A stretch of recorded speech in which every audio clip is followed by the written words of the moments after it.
haven't had it occur to me just now.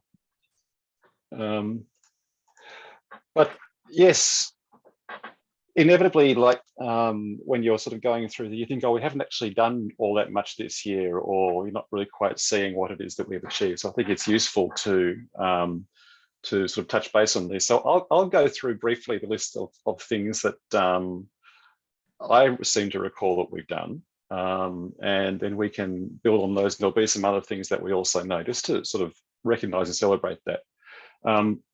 The first one is the continuation of our work of getting to know each other, and I'm delighted that we have, more new faces today to some of us. That that the network is continuing to grow steadily, and the spreadsheet, there's more than 200 contacts on the spreadsheet I've been building up, and we have nearly 150 members on our LinkedIn page. So, that's quite a good quantity of people that we have going there, and it's been good, even if it has been for the most part a core of 20 or 30 people who have been coming together on these sorts of conversations, and in particular the storytelling aspect of those conversations, where we've just had a chance to listen in a fairly undemanding and unthreatening way to one person just talking about the work they're doing, what they love, and it was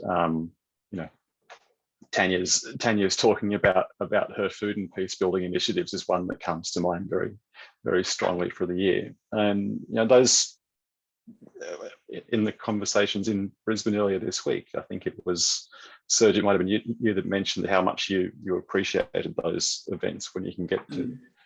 So that was one strand. The second one was sort of which took up a lot of people's attention in the first quarter of the year, which was the online open space workshop that we held, which was set up as a proof of concept to see what would happen if we gave ourselves the time and space to be able to talk about the issues of peace and what concerned us. And a range of things came out of that in terms of connections and ideas. And Serge, you're going to put you in the spotlight now to talk about one in particular. You mean the climate change project, or? Yes, the one we were talking about this week. Oh yeah, no, happy to talk to that. I mean, I think there were quite a few things. So we pioneered this this sort of online platform using Miro to bring people together for an open space technology event online, and Alex and Ellie have been also absolutely instrumental in sort of helping me and others and the team sort of to build that. We had a wonderful conversation between Bougainvillean women peace builders and First Nations peace builders from Australia as part of that open space, and a really great connection through the Department of Foreign Affairs and Trade through Fiona Crockford, who made that happen. So I think that was actually quite significant and unique. And one of the sessions actually led to a sort of a collaboration across our network. So I had the honor, more or less by accident, to facilitate a session on climate change and mediation and conflict resolution, which led to this sort of wonderful story sharing and a relationship with UNDP Pacific, which has led to 3 organizations collaborating on a consultancy to UNDP, and that's Conciliation Resources, Paxia, my organization, and Transcend Oceania, which are based in Fiji. And we've been working over the last few months on a project that tries to implement, I suppose, facilitation, mediation, dialogue processes to address multi-scalar climate change conflicts in the Pacific, with a particular focus on engaging local communities and making sure that their stories are also heard at a sort of a national, regional, and international level, to really focus on the people who are most affected by climate change. These are people in the villages, on the atolls, in the remote islands that are even today already facing relocation and loss of land, loss of ancestral burial grounds, massive disruptions to their lives. And it's been a real honor. Alex and I have just been to Fiji to facilitate a workshop there, which has been absolutely awesome. So that's really come purely out of the Peace Network. Is that what you wanted to hear, James? That's the one. That's the one. Gold star. And yeah, I think that's amazing how much and so quickly really that was able to build up from that discussion. Yeah, and so there might be some other things that have come out of that conference which people can bring up as well. The other aspect that I would like to highlight, I think, is the way we've started to find our voice as a group over the course of the year. We were talking about it a bit when the election was happening. We didn't quite get our act together then, but we've been having a discussion ongoing, and taking active steps around recentering sort of peace building and conflict prevention in Australian government policy, and that we see this as being a really central part of Australia's future. And I think what's critically important in that is that, in keeping with the spirit of what we hope to achieve, this has been done in a way that captures the essence of being First Nations forward. And so, like, in particular, the culmination of the year's effort was around the submission we made to the DFAT Australian Aid Policy Consultation Process, which was a really good collaboration by a number of our members. And in particular, Helen Bishop's thoughts, personally from a First Nations perspective, but also we talked about it, I think, from a number of different points of view. Not only why is being peace focused important for First Nations people, but why actually having First Nations people involved in Australia's aid program is going to make for a better aid program. So it was coming at it from all the different points of view,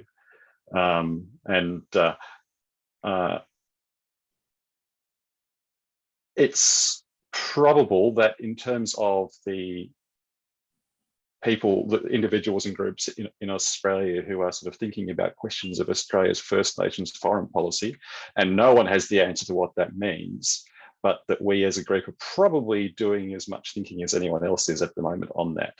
And so there's that's something that we need to follow up on.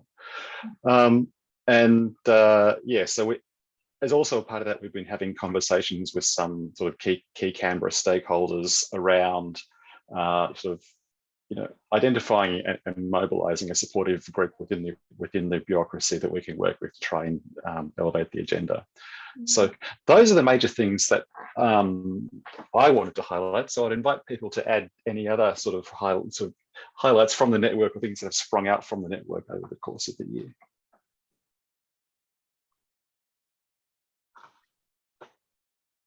Oh, you're on mute, John.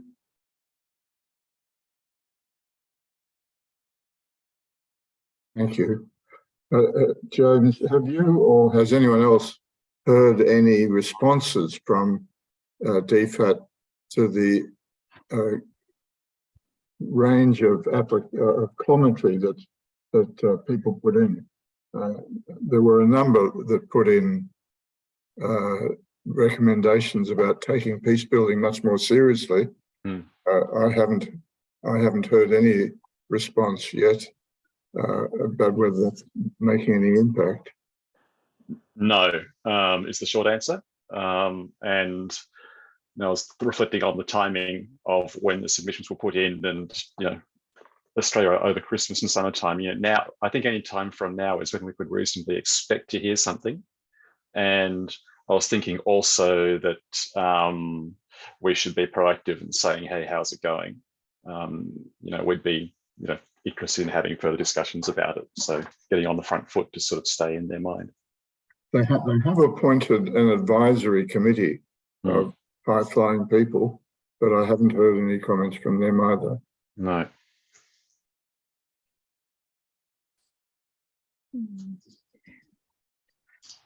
Yeah. This is just a very generic point, actually, but I think it's extremely heartening to have to feel that you're not working in a vacuum, essentially. I mean, do you know, there have been some significant activities as have been mentioned, but there have also been lots of conversations, and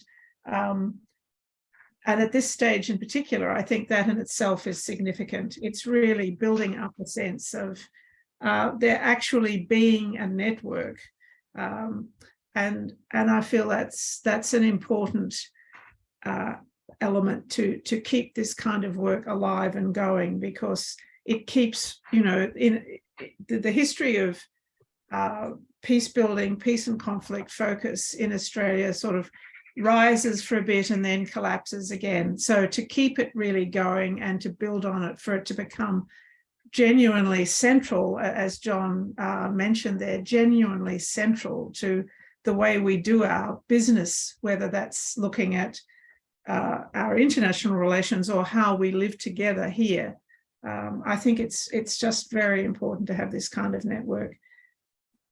So I just think it's, you know, wow, really. I couldn't agree more, Anne, and I actually really want to say that I think a lot of credit should also go to Tanya and John and the Initiative for Peace Building, because I think it's also the regular meetings that you've organized that brought us together, and the wonderful online seminars and opportunities for experience sharing. I think that's really, to keep the conversation going, we need these regular events where we come together like we do today to kick off 2023. And I think the Initiative for Peace Building has really, really outdone itself getting us together.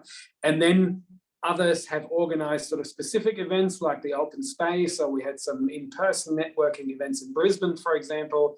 But we need this continuing conversation and the stimulus that you've provided. So I'd really like to say thank you for that. Yes, kind. But I was thinking when we were starting that, and I thought, oh, maybe I should mention how we describe ourselves. And just off your comment, it made me think how fantastic some of the early conversations were, where we really wanted to, well, you know, develop a sort of shared language and understanding, and not just move into some of those more formal, or, you know, resist sort of having have a centre. Let's sit loose on the periphery of this to allow for, you know, movement of what it can become. And I think that that's still there's a lot possible this year in terms of some of those things that are coming up, you know, the desire for the network and the solidarity, and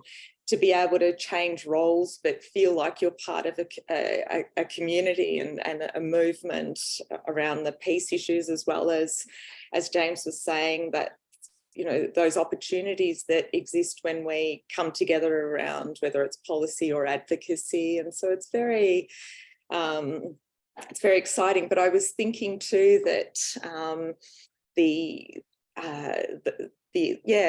what I was reflecting on especially from last year was that those discussions that can sometimes be awkward. Well, what are we and what are we not, and how do we describe ourselves, and how do we want to come together? And so I really love the idea of like how we might grow, but how that might, you know, have all sorts of different forms as it does already. But yeah, and that's why it's nice to.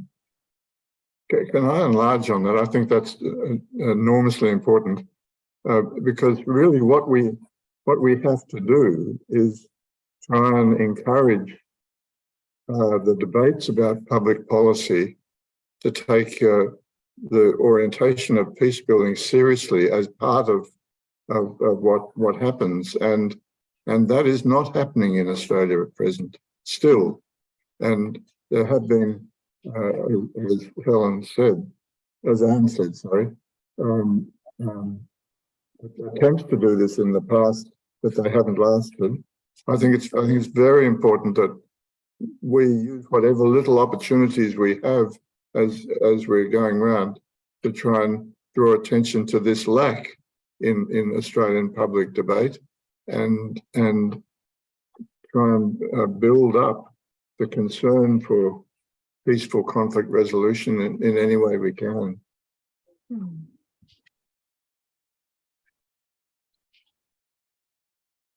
It's an interesting point, John, and I'm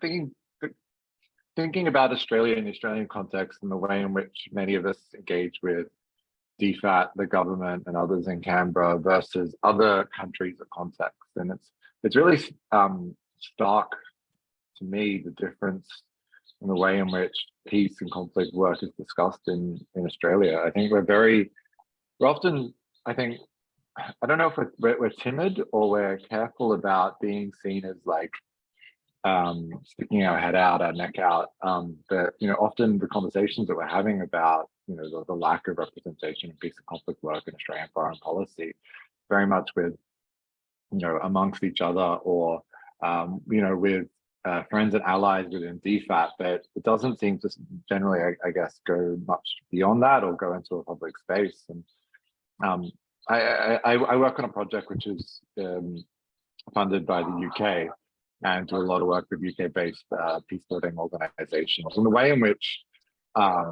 Conciliation Resources, International Alert, Safer World, others have worked together and used the bond as sort of a megaphone to really push back against the British government and the way in which they are decimating aid and deprioritizing conflict and peace work has been really interesting as sort of a comparison point of view. And even groups like the Alliance for Peacebuilding, which is a US-based group you all should know. Recently they've had like a wide-scale petition to push back on the Sweden's cut to foreign aid, particularly around peacebuilding and conflict-focused work. And it's just been really interesting how that space works compared to Australia. And I don't necessarily know why it's different. I think obviously the UK has a much stronger history within its foreign policy and foreign affairs department and aid department on working on having really strong structures around conflict work. But I don't know, it's something that I've been reflecting on recently and don't have a clear answer on, but just wanted to throw out there.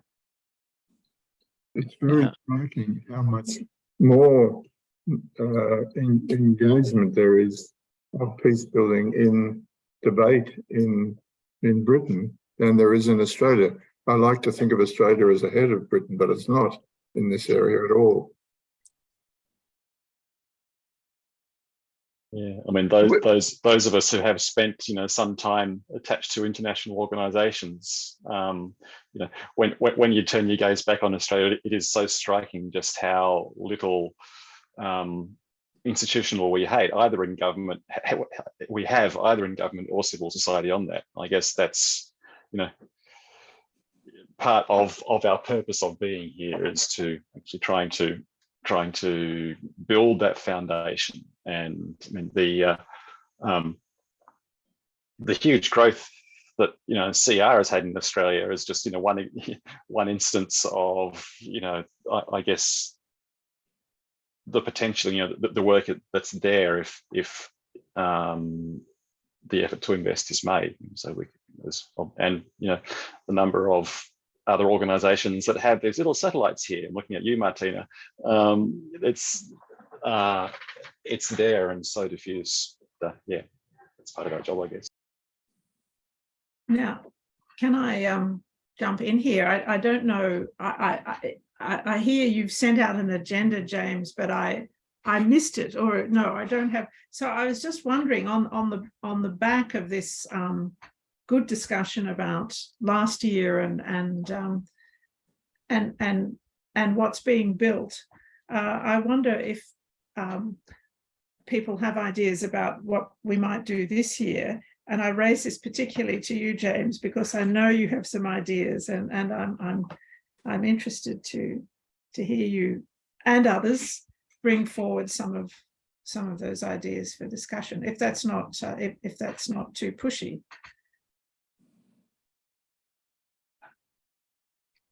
And you had, I was just going to say it was a loose agenda that we sent out, sort of just to do as we've done, which is share some reflections. And because when we were talking about the network, we'd sort of seen those streams of networking, policy and advocacy and practice. So go for it, Anne. Have you got?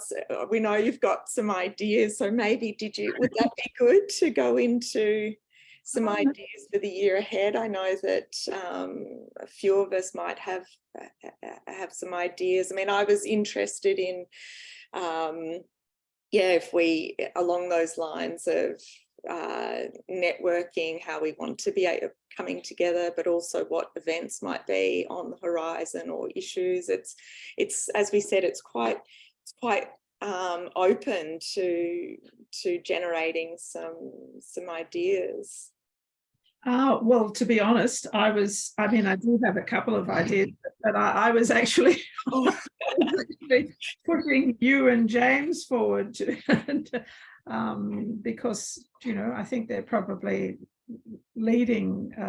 I guess, okay, so I was simply thinking much along the lines of what John said about following up, about what actually constitutes both a response to the submission that the network put in, but also really having some discussions with DFAT and others about what they think constitutes an Indigenous-led foreign policy. And I was wondering about approaching something like AP4D, approaching Melissa, or should there be some broader discussion group that involved us, but that might also involve some very well-funded organisation like AP4D, to engage in discussions about what might actually be involved in a First Nations-led foreign policy. And of course, such discussions would have to fundamentally involve First Nations people. So that was one very general idea. But I know that others had ideas, and I actually wanted to bring those forward for discussion, if that was reasonable now. Yeah, I might follow on. I mean, I think what you're talking about, Anne, is essential work, and we have some of those. We began some of those conversations last year with the Development Intelligence Lab, Righty Rice, with ACFID, with AP4D also, and there is an opportunity for us there. And as you say, doing that in a way that's like, there's the general, yes, peace building argument, there is the specific thing about the First Nations foreign policy. And behind this, this is, I guess, where it gets complicated to the our external audience is, Australia's own stalled peace building process. And the connections between that domestically and what happens internationally, and how we talk about that. Yes. I think that would have to be central to it, really. That this is not a celebratory exercise. What we bring is experience of a kind of unseeing. What we bring is the experience of what happens when you resist confronting the reality of invasion, essentially war or long-term violent conflict, whatever you want. And I mean, that's a great deal to bring. There's a sort of a richness, even if it's a painful and distorted thing. It's nevertheless, there's a lot to learn from that, and that if we could learn that, we could indeed transform our policies on many levels. But obviously that's a very slow process. I'm not suggesting that would just happen, but it's really, how do you begin those discussions? And the last thing we would want would be for it to be somehow celebratory at this point. Yeah.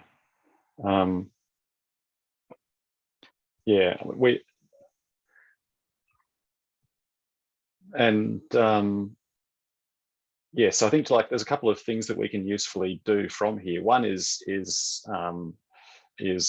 getting some writing that is positioned in places where people can see it. And I mean, Helen is not on the call, but a thing that's about the First Nations foreign policy issues that was co-authored by Helen with another member of the group, I think would be a useful step forward.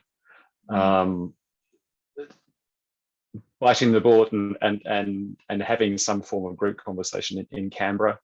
I'm going to be in Canberra for a couple of days in mid-March. That could be a chance to just sort of talk with some of the guys up there about how that might, how we might do that, or we could even actually have a small iteration of it there in March if others were around. So just those are two potential challenges. And Alex and then Daniel. Thanks, James. Sorry, my internet's playing up a bit, so I might be cutting out. But I just wanted to share some thoughts on, some ideas for the year ahead, because in Australia, I see the voice process as quite crucial in terms of us dealing with the past as a nation.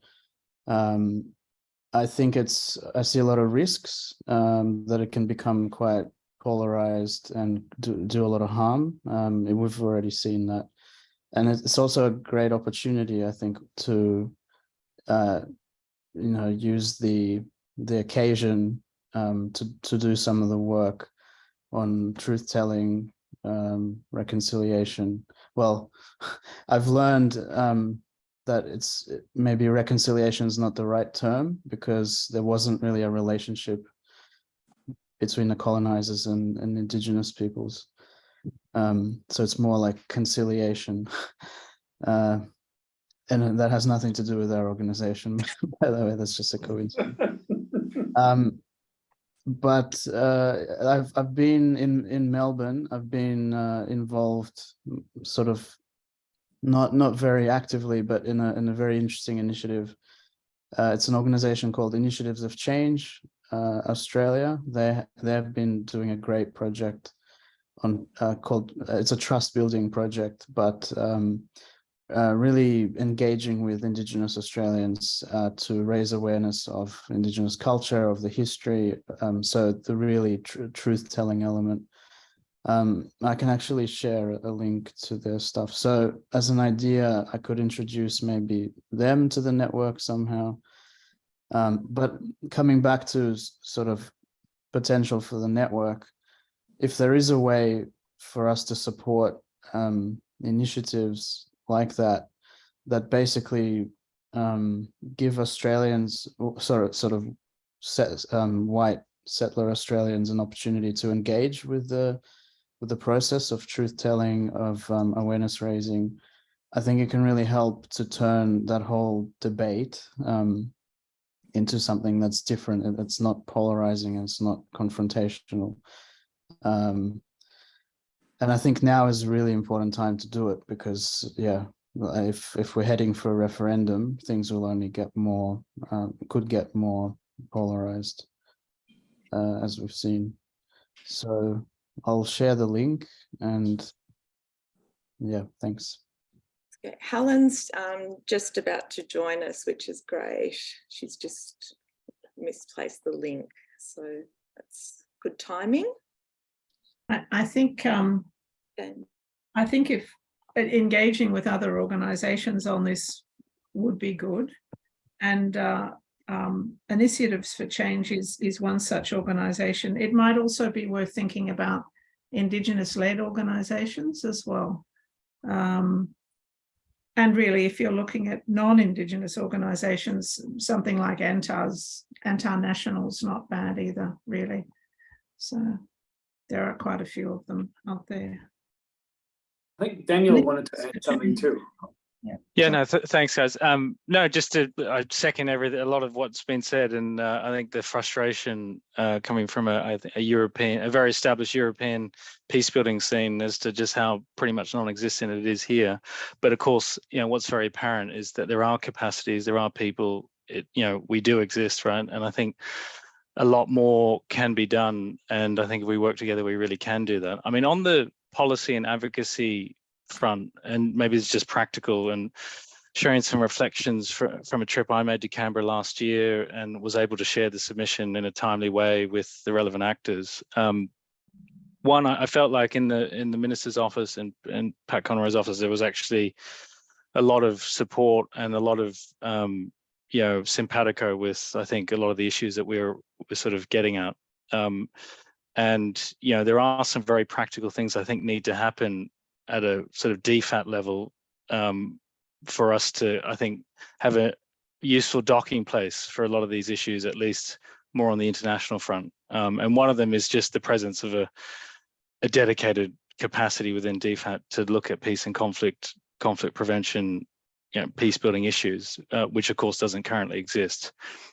So that's the sort of perverse thing I find at the moment, is that there is political, I feel as though there is political simpatico support potentially, but in the discussions I had, I got the feeling that there was actually no one to follow up on it, right, at a sort of administrative bureaucratic level, and that's like really, that's a major roadblock. So I think we do need to follow up on the development policy process. The person I was in touch with in DFAT that I understand was running the process, her name was Neril Lewis.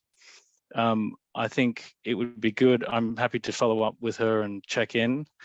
I think it would, and just have an informal discussion. But I think if we all are going, if we are planning trips to Canberra, it would be good to have a little bit of coordination to know when people are going, and to think about a joint roundtable on peace building. And ACFED would be the natural convener for this, but of course there might be other organizations and actors. But to put something in the calendar and try and actually plan a moment for us to collectively come together in a moment. And this is one thing I actually mentioned to Nigel Bruce, who's one of the advisors to Pat Conroy, was the potential of such a meeting and asking the minister to come to it.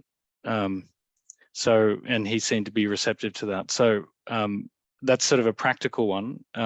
Separately, I think we could have but I think it would, my own view is it would require a lot more planning and sort of engagement with Indigenous peacebuilding actors and getting them in the lead, but a similar exercise on Indigenous foreign policy. I think that would be a very interesting thing to try and do.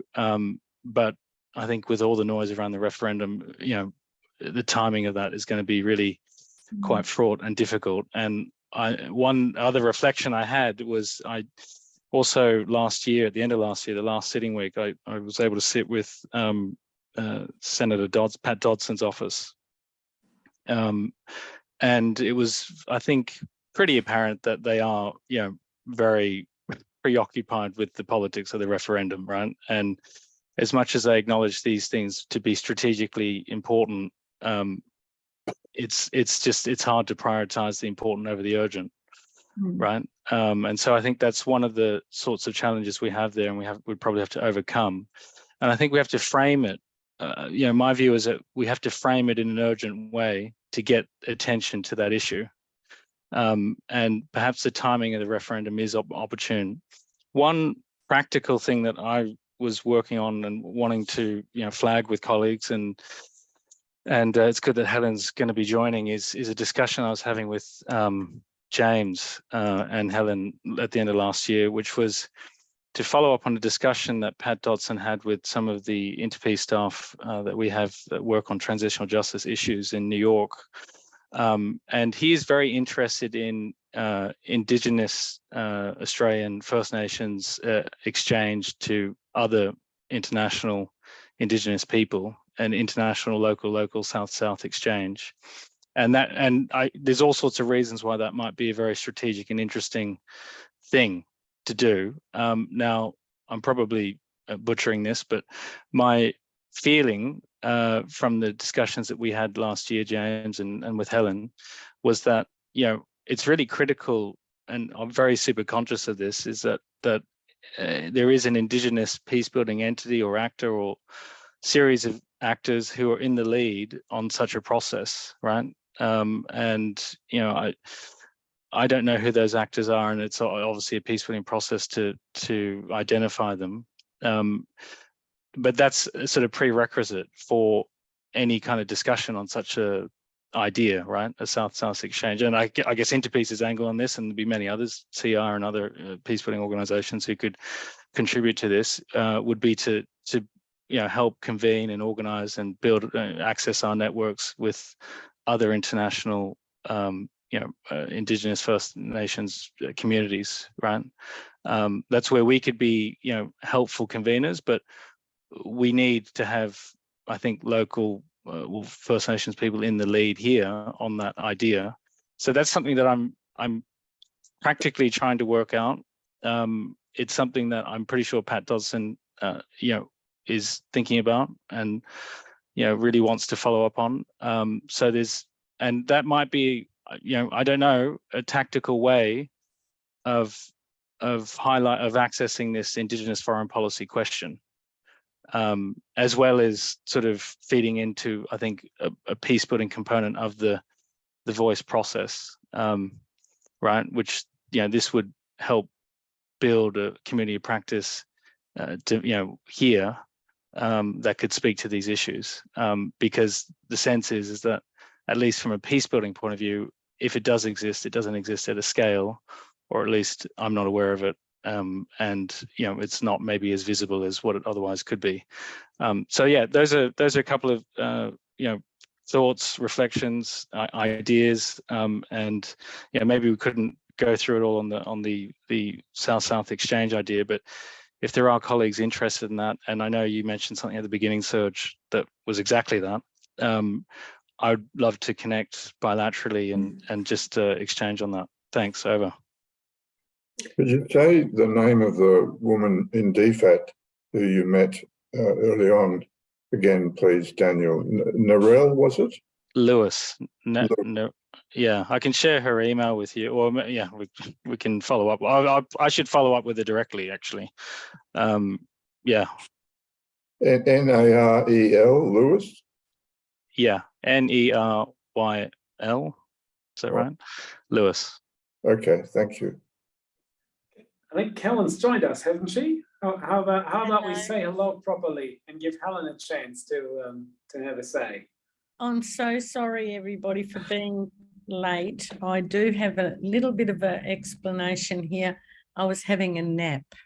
And then I suddenly went, I know that there's a meeting. Oh, well, I'm looking after my dad who's got, we're not certain, but we think he's got advancing into dementia because he loses time and space and forgets things. And then we've got these other things that suggest it might be about him not wearing his sleep apnea machine and not getting enough oxygen to his head. So I have very sleepless nights. I'm up making sure that mask's on his face every time he goes to the toilet. And so I'm caring for my little old daddy, who's 93, in Perth at the moment. So I'm divided between, and he's been taken out by the social services person. I went, oh, I'm going to have a nap. So I fell asleep and slept over. And then I didn't know where I'd put the address, but that's enough of my excuses. I'm sorry I'm late, but I'm just taking up from where Daniel, yeah, it's Daniel, where Daniel was speaking and saying that I really agree we should really throw ourselves into developing relationships and creating and amplifying conversations in other Indigenous contexts, in particular in Australia, but elsewhere as well, stirring the nest. I don't get involved in politics, so you won't see my political voice out there at all, because I am a peace builder and it might present as a conflict of interest. So I really try to keep my mouth zipped on political matters like The Voice. And so I will not make comment, and I'm, but people in this field who are Indigenous know that I'm a champion for procedural fairness, particularly for Aboriginal people, because there is none. And I liked the letter that Polly sent. I know of Polly. There's a whole lot of things I'd like to comment on, following up on what Daniel was speaking about. But I do know I had sent, after the National Mediation Conference in Alice Springs, a letter out through the committee that runs the conference, all the elders that I worked with across that time frame, that moment in time. At the conclusion of the conference, we were asked to wind up what we wanted, and so that was captured in a letter and sent to AGs, Aboriginal Affairs Departments, a whole number of. I was not in charge of that, but I know that I have amplified this whole point for Aboriginal people for a very long time with Tony Bowman. I'm not sure if anybody knows who Tony is. We've both been really quite firm about this. We've done a number of conferences together where we're amplifying this notion of voice without talking about that as a commodity coming out of the conferences. We're saying you need to invest in an institute for Indigenous peace development because they have nothing, not a thing. There's no procedural fairness for Indigenous people in Australia whatsoever. Laws are made and imposed. That's a fact.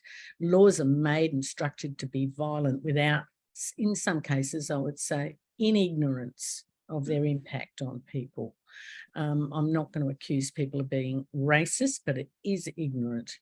There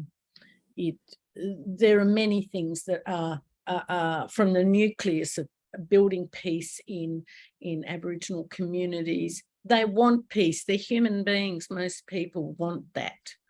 You know, what makes it different for them is the lack of service, the lack of investment in the scope of the human being living remotely or living in a different context to mainstream Australia. I get political because being Aboriginal is. So that's why I don't say much out in the public arena. I don't want to be known for that. I want to be known for building peace, challenging structural violence, helping to reshape the nature of imposed decision making, more to shift it into participation and engagement in real solutions that are designed by the people who are going to be affected by them. Those sorts of things. I don't know what more to say to add, to amplify the importance of Indigenous voice in the context of what's going on right now, but I don't want to get involved in the politics of that, what's going on. I want to be in this space, you know, in the peace space, commenting and influencing and motivating reflection. I mean, for instance, Daniel, you said there is nothing there about peace in Australia. It's too frightening to look in the mirror, for God's sake. They're not going to look in the mirror. Someone has to lead people by the blooming tie, you know, drag them along and say, this is what needs to happen, because you will never change. The governments will never change. The hierarchy of paternity, the colonial mindset. It's so deeply rooted in Australia. How do we clean house? How do we change things? So I think I've said enough. I'll come back energized from that little rest. Anyway, that's my little piece. And Happy New Year. Wonderful. Happy New Year. I realised when we sent out the invite that we didn't actually say how long it would go for. And I'm aware that maybe people had factored in an hour, but we hope we could stay, especially as Helen and now Morgan, welcome Morgan, has just joined us. If we could Oh, hi, Morgan. stay together for another Then. half hour, and if people need to leave, that's understandable. But does that sound okay? Yeah. Welcome, Morgan. How are you doing? Good, thanks, Tanya, and hi, everyone. I'm just wrestling with some technical thing to do with my Zoom, but at least it seems to be working. Yeah, very good to see you all. Wonderful to see you. I'm just thinking about what Helen's just shared as well, and what Anne and Daniel raised, like in terms of, as we were thinking about the year ahead, what could we start to do together to hold some of those conversations ourselves and with others. I know that James and Daniel, I think they're excellent ideas if we start to earmark dates for coming together, but it sounds like it'd be really helpful, like Helen and Daniel said, and Anne, to just hold spaces ourselves to start thinking about what we might want to continue to do together. I mean, what I thought sounds really good, and I think that there are a lot of synergies in what our different organizations want to achieve. There is this real idea of the South-South or the local peace builders exchange that includes in particular First Nations peace builders here in Australia, but also colleagues from the Pacific. And I think our organizations have the strength to make that happen and organize those exchanges. So I really want to follow up on what Daniel has said, that looking for opportunities. I know James has been thinking about something in PNG around that, for example. Our organization does a lot of work in Bougainville and would love to bring Bougainvillean peace builders together. I had discussed this with DFAT a few years ago already, originally as a thought to bring Bougainvillean peace builders, for example, to the National Mediation Conference in Alice Springs. That didn't work, of course, because of COVID. But I think this year could be a real opportunity to consider these ideas and the places, and then leading on to what Helen has said, and this is also something that I think is worthwhile exploring amongst some of us, the idea of Helen's talking about a First Nations Peacebuilding Institute.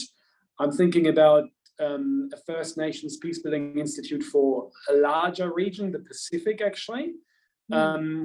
That allows for those exchanges not just on an ad hoc basis, but on a continual basis, and also provides access to First Nations peace builders to gain the qualifications that they kind of need in this international colonial dominated society to have their voices heard. So I think this is something that's very worthwhile starting now. Yeah.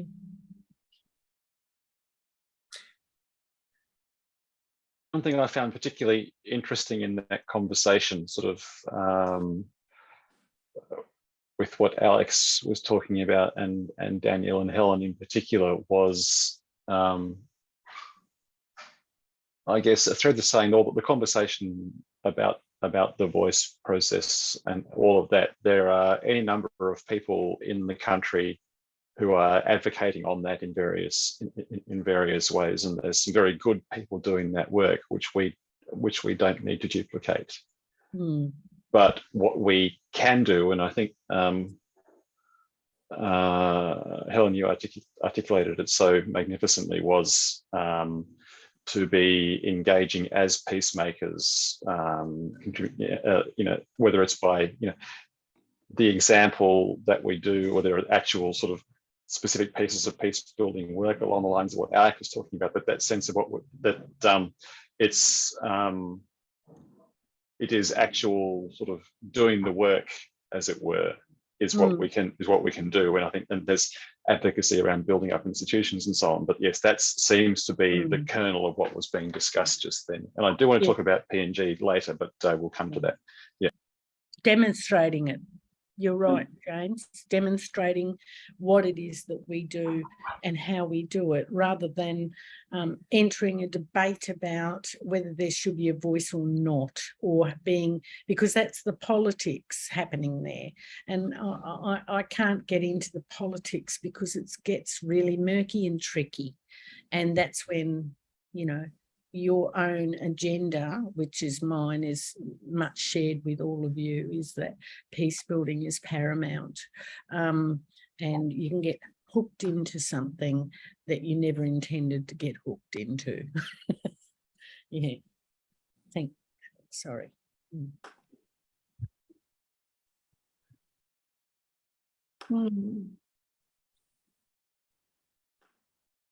You're on mute, James.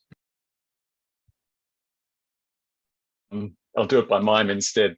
But a number of us are sort of having this conversation. If you actively want to be a part of this as we take this forward, then leave a comment, and so we can include you as this develops.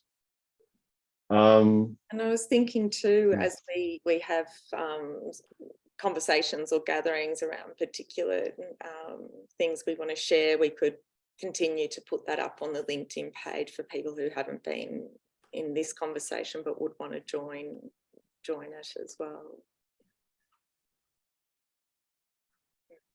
Ellie.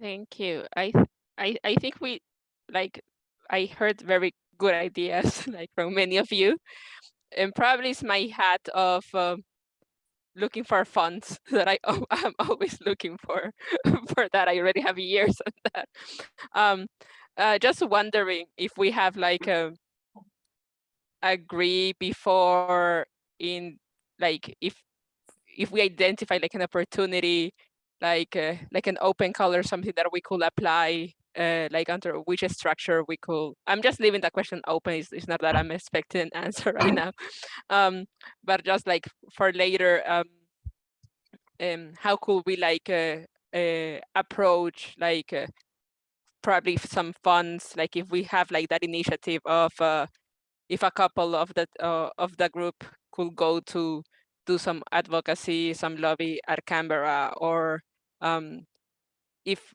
other activities that if we use like internet, like we can lower costs or like be free.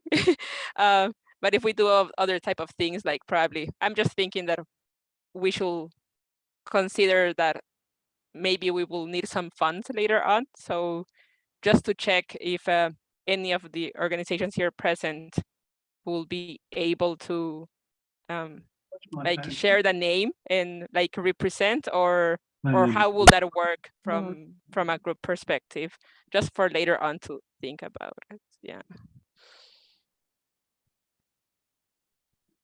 Because I even have seen, like, sometimes I see things and I'm like the Peace Network could apply to this, but I have doubts like regarding that type of, or even like international events that they sometimes ask for like new initiatives to go and present, like if we will actually would like to map that and probably go as a represent us as a Peace Network and talk about our perspective. Yeah. That's a really good point. I was thinking about that too, because somebody was mentioning a funding agency that funds, it has an interest in networks, and I thought, oh, we haven't talked about that so much yet, but maybe, yeah, that's something that we could definitely look into. I think there are funders that are interested in supporting networks talking about Indigenous knowledge and South-South exchange, including in the Pacific, but obviously not only in the Pacific. The challenge is including us, do you know, or the challenge is not just us. I don't mean us as the network. I mean, the challenge is getting funding that might also fund First Nations Australians and others, really. I'm sure it's possible, but you know, but just to make the point that there are Indigenous knowledge exchanges and funders who are interested in underpinning South-South dialogue around these issues. This is a nice opportunity to actually talk about this thing with PNG. That's been on my mind, and a number of you I know I've discussed this with, and I'm very grateful for your enthusiasm on it. And essentially, this is something that came out of a discussion I was having with a counterpart, the International Institute for National Affairs in Port Moresby, and it's a sort of inspired by the reality and perception of increasing levels of diverse forms of violence and conflict in Papua New Guinea, as well as the increasing international attention to this and US money coming around. And alongside that, the absence of a concerted, collective, coherent Papua New Guinean voice on peace and conflict issues. And at a time when that's needed. And essentially the idea is that, as a network, we could sponsor a, Papua New Guinean locally based and driven conference for peace. And a chance to for Papua New Guinean people to articulate collectively what they see the challenges of being, how they're addressing them, what forms of assistance they might need from the outside. And it's been, very pleasing in the conversations that I've had with thus far on this. Everyone seems to be very enthusiastic about the idea. And Ellie, what you were saying, you do actually highlight some of the practical challenges that we have about how we function as a network to do something active like this and so on. So I just wanted to, envisioning something which would perhaps run for about 3 days in Papua New Guinea, very much,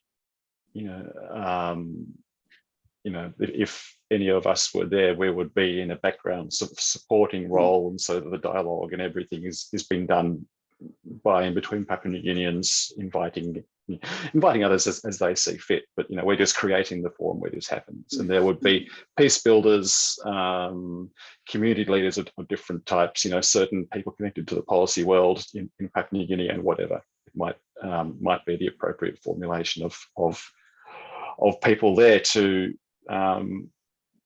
with an outcome which is saying, this is how we see the situation in the country, and these are some things that we're going to take forward from that. So yeah, it's it would be a step for the network to be doing something like this, but be very interested to see if people were interested in this. And Helen, you have your hand up. You're on mute, Helen. I should have started signing, only I don't know how to. One of the, I agree, James. I feel that these conversations and engaging particular peoples and regions is really critical to bringing home the bacon for the Australian government without being asked to do it, and showing them what it takes to do it. That made sense, I hope. I was just going to suggest, because I do know, because I work with these ladies, is including members of the Women Mediators of the Commonwealth. And I've just done a note in the chat to capture that, because 3 women who are members on the Women Mediators of the Commonwealth reside in Bougainville.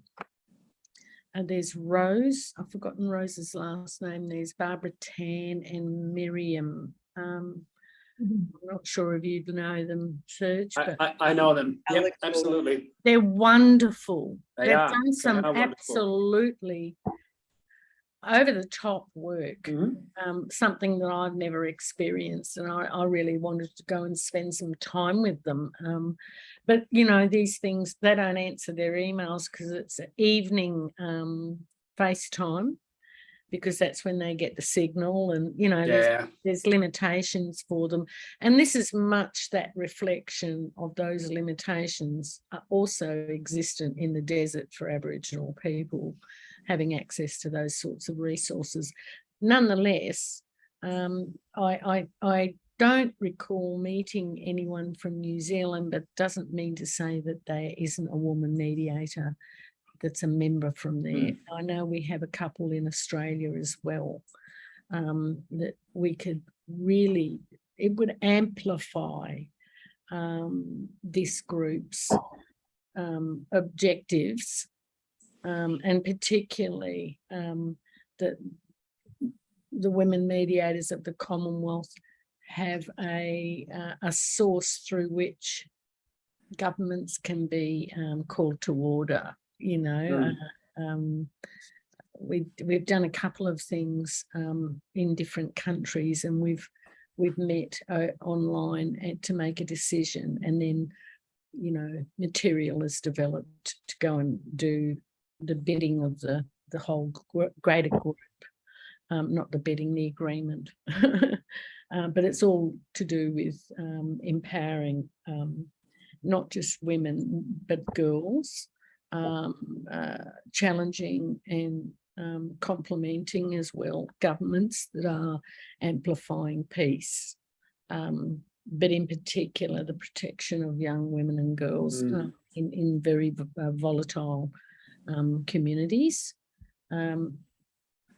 And the British High Commission is the one that funds this. So they talk to the Australian government, and so there's little pathways where things can get influenced. I mean, I think that there are lots of opportunities, and I'm also really excited. And as I said to you, James, I'm really keen to help progress this. I think there are multiple opportunities here. I think this could be really interesting for DFAT. But it could also be really interesting for USAID with their focus on PNG and their willingness to engage local actors and even learn and map who these local actors are and learn from them. So I think there's definitely an opportunity, and I think we've got some contacts to speak to the US Embassy, for example, in Port Moresby, and to see if interest is there. And sort of briefly touching on what Ellie said about, well, how do we represent ourselves? I mean, it is very difficult for a loose network to have sort of a representation and who really speaks for it. But I mean, what we've learned from the work with UNDP Pacific, for example, is that a consortium of different member organizations from our network can very much do that. So we're a consortium between CR, PAXIA, and Transcend Oceania at the moment. And we're obviously not representing the whole peace network or anything, but we've come out of this peace network, and ultimately, just in terms of like funding and contractual situations, UNDP, we've decided that PAXIA is the lead agency, and the other agencies basically consult to us. And this is purely because of administrative issues. It didn't really matter which one was the lead agency. But it's been working really well. So I think we've got some flexibility between our different organizations to make some of these things work, and to even work with donors around that. So I'm very excited. I think we should definitely progress this, and I'm very happy to be part of discussions around that over the next couple of months. And let me ask one other question. Since we've reflected on that, shall we organize another open space? Connect Through Peace 2023. Would that also be a good stepping stone? Because I'm sure I can wrangle Morgan and Ellie and Alex into getting back together and getting our team ready on that. And now don't say no, Morgan. Yes, from me and from Morgan. Thank you, Ellie. Very good. So it sounds like there'll be an invite soon to a follow-up meeting. I'm just aware of the time, and on the agenda we did say a lecture in early March, on the 7th of March or so. It won't be live streamed, but there will be a YouTube recording go up a week or so after, so I can circulate that to people. It's actually ANU putting on what they're hoping will be an annual lecture on Indigenous diplomacy, and this will be the inaugural lecture. So yeah. Well, please circulate it. Yeah, sure. When I have I think Anne has the invite. I don't have it to hand. There's an Eventbrite page for people who are, I can get the Eventbrite page right now and drop it in the chat. So I doubt if any of you happen to be in Canberra, of course, you're very welcome. But then I'll also happy that the thing will be up on YouTube a bit afterwards. So, yeah. No, it was a large part of what we were talking about before, Morgan. So it's we've recorded this, but it sounds as though a lot of the things that we want to keep speaking about. Yeah, there was the First Nations foreign policy and the voice discussions kind of merge into each other somewhat. Yeah, I mean, what we didn't really sort of articulate was that everything we've heard is that no one knows what the First Nations foreign policy is. Yeah. Of course. And and yeah, you weren't here in this part of the call, Helen, but we were sort of positing whether we need to, do some writing about what it might entail. And obviously, Dr. Bishop, you were one of the names that we were throwing in the ring as a co-author on that. I honestly think this group needs to lead the charge. Yeah. I really do. They don't know what to do. They don't know that stuff. They don't know that stuff, but they are on the move, of course. Oh, yes. Trying to find out about it. I don't know what that stuff is. I think they might have commissioned people to do research around the country, with different Indigenous groups about what it is. I mean, but I don't know the details of that. And of course, they're appointing a First Nations ambassador. That announcement will be made soon, I think. But again, that doesn't fill the hole. That's a person fill the hole in terms of understanding. It's a larger, longer term piece of work to do that. So, I mean, the question is whether this group wanted to be part of the filling out or part of the conversation, I suppose, about what that should mean or should be. Yeah. Okay. Can I propose that we convene a conversation specifically about this so that we can actually give it the time it deserves and come up with a concrete plan? It's a very good idea. Yeah. And it might go like First Nations foreign policy and constructive contribution to the policy debate in country, as we were discussing, as well, like those two things, and just giving that a good proper throw. Okay. So Tanya, what did we have? So that's one concrete action. On the PNG thing, I will continue to follow through. And thank you for the email that you sent to me earlier today with some of those suggestions that you had from your conversation. So I'll feed back to PNG and we'll start to build up a group that comprises us and then I'm in PNG as well, so we can start doing it right. And it would also be good, we started with some reflections on what was valuable that people felt from last year, and because sharing and getting to know some of the peace builders we have around us, it'd be good if anyone has ideas of who we could welcome into speak with us. That would be nice to have some. Yeah. I'd actually like to propose we invite Initiatives of Change. I think that fits thematically for the year, and they got some good things to say. Alex, you think that's a good idea? Yeah, I can do that. There's two Indigenous sort of coordinators or that they've been engaged. Uncle Shane Charles. Yeah. Glenn Lockery. He's been fantastic. So yeah, I could speak to someone in the program and then explain the idea of the network and maybe invite them to the next session. That'd be good. Yeah, I'm just trying to think what else. And maybe we also thought it might be good to follow up about the submission, and then a bit of checking in on people's visits to Canberra if there's opportunities coming together. Yeah. So Daniel was going to follow up on the submission. That was good, and I'll get in touch with some of those, the ACFIDs and so on in Canberra. And yeah, we'll see where that goes.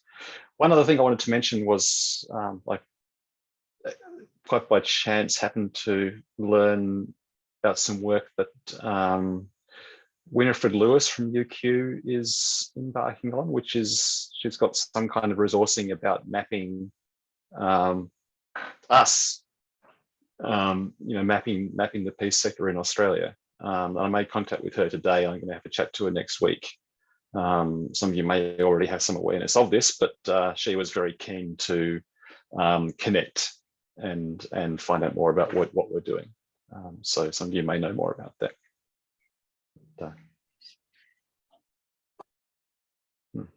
Wonderful. Yeah, I thought it might have been Queensland in the first instance, but maybe she's got some larger, or she's doing across the country as well. Yeah, it sounded as though it had bigger ambitions, but we'll find out. Yeah. All right. I'll be happy to leave it there for today. Yeah. Yes, that'd be good. Thanks. Thank you very much, Tanya. Thank you, everyone. It's great. And Nate, it's good that you joined us as well, and maybe think about someone from the Asia Foundation or yourself speaking to the network about some of the Asia Foundation's work. That'd be really fantastic.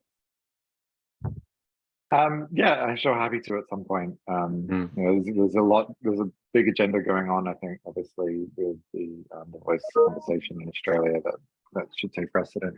That at any time I can talk about what we do and various different work regionally and in different countries. And thanks for welcoming me.